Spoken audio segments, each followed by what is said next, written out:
कूचबिहार जिले के माथाभांगा में घर में अवैध रूप से मादक पदार्थ रखने के आरोप में यात्रा दास नामक एक व्यक्ति को गिरफ्तार किया है।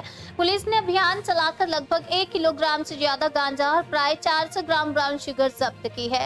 इस बारे में कूचबिहार जिले के आपको बता दें एडिशनल एसपी अनिमेश रॉय ने बताया कि गैर कानूनी रूप से अफीम और गांजे की खेती और उसके बिजनेस करने वालों के खिलाफ पुलिस का ये अभियान जारी रहेगा।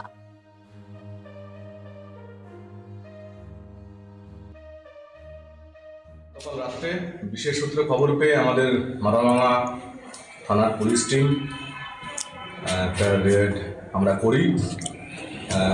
হাজরাহাট 1 জিপির আন্দোলন পাখিহাগা বলে একটি জায়গা আছে, সেখানে জনৈক যাত্রা দাস তার বাড়িতে আমরা রেড করি। রেড করার পরে সেখানে কিছু কন্ট্রাব্যান্ড আর্টিকেলস পাওয়া যায়, তার ভিতরে প্রায় 1 কেজি মতন গাঁজা এবং 392 গ্রাম মতন হেরোইন লাইক সাবস্টেন্স আমরা পেয়েছি। পুলিশের সুমোটো কমপ্লেনের বেসিসে এখানে এনডিপিএস কেস আমরা মাথাভাঙা থানাতে স্টার্ট করেছি।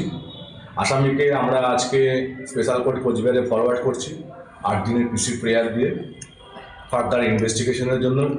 কে বা কারা এর সঙ্গে জড়িত আছে বা এর সঙ্গে কোনো ইন্টার ডিস্ট্রিক্ট বা ইন্টার স্টেট কোনো রকম গ্যাং বা কোনো রকম কিছু জড়িত কিনা সেটা আমরা ভেরিফাই করে দেখব।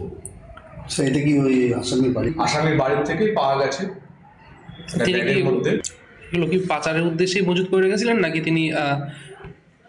উনি সেটা কি জন্য করেছিলেন এটা ইনভেস্টিগেশন একদম প্রিলিমিনারি পর্যায়ে আছে, এটা ভেরিফাই করে দেখতে হবে।